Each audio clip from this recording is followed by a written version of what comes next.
Hi, I'm Josie Monterola, registered and accredited real estate salesperson, PRC resolution number 214 series 2017, HLURB number 02978. Today's video, ipakita ko kaninyo ang deliverable unit sa Plumera Mactan, Cebu o i-road tour tamugikan sa Old Bridge to Tamiya to Plumera Mactan side.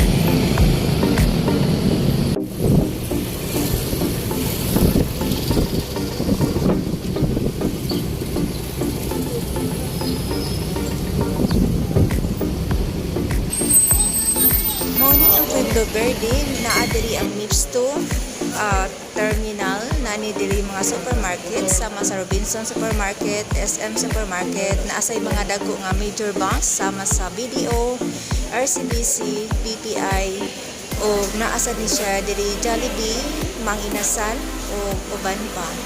From here, going to Plumera Mactan Condominium is just 10 minutes drive. Mauni ang SM Supermarket.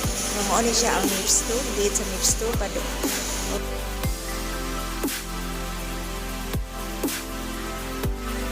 Padong na po sa Plumera Mactan. Kining tricycle nga akong gisakyan. Maagi ni nga to sa Plumera. Ang Plumera Mactan Condominium, akisabula jud kaayo siya. Duol siya sa ospital, sa airport o sa Indiana Aerospace. Nabot na ko sa Plumera Mactan Condominium.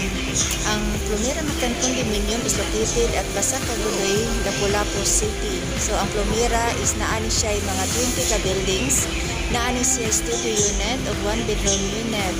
Naani siya 4 story, 6 story to 8 story. Mauni ang entrance and exit gate sa Plumera Mactan. Welcome to Plumera Mactan, Cebu. Mauni iyang commercial area. Sa pinangitag affordable nga condominium. Kining Plumera Mactan, affordable na tayo siya. Pwede siya i-throw pag-iti. Live life the way you want to. Plumera Mactan. Mauni ang model unit sa studio nga 24 square meters. Ang price ani is 1.7 million up. Ang reservation fee is only 10,000 pesos. Mauni siya ang iyang hallway. So, musulod kita sa iyang deliverable. So, siya ang iyang deliverable unit sa studio unit na 24 square meters. Finished unit na ni siya. So, mauni siya ang iyahang balcony. Kinsa to nagplano makuha og studio o 1 bedroom unit sa Plumera Mactan, Cebu, kontak ka lang ko sa 0933-868-3994 para matabangan ta mo.